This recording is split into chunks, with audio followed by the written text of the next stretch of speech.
حي الراكة بالخبر شرق السعودية برمته يعلم بهؤلاء الصبية. أنت بتحسها في الأول، بتحس في إحراج، وين بتحس في شيء رائع، يعني إنه يعتبر إنه، يعني أنا في نظري يعتبر إنه إنجاز أو عمل يعني. هذا صعب، يعني واحد بيصحى واحد بينام، صعب إنه الواحد يعني إنه يظل مواصل معهم 24 ساعة، لا.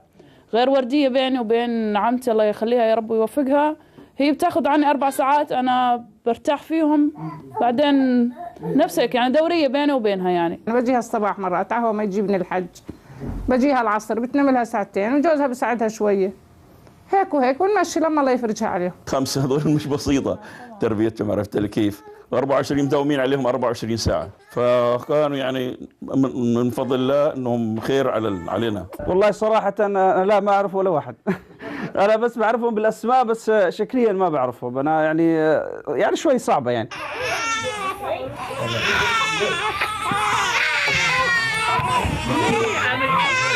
بالنسبة للحليب والحفايض، أنا في الأول تغلبت يعني، عشان هو تقريبا يوميا لازم يشربوا علبة حليب ويوميا علبة حفايض، يعني هذا يوميا.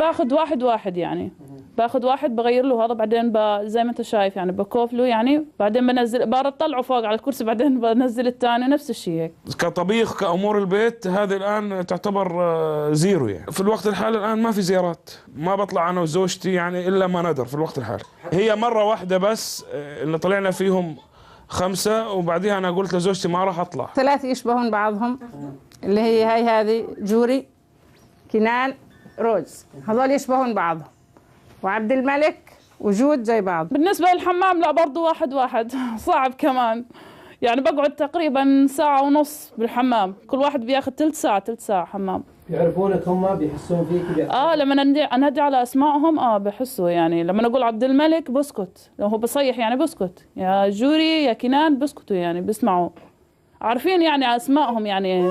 بيعرفون هم من ريحتها، من صوتها، من صوتها مثلا لما يكونوا بصيحوا اغني لهم مثلا بسكتوا، بيعرفوا انهم هم حواليهم يعني. عبد الملك، كنان، جوري، جود، روز.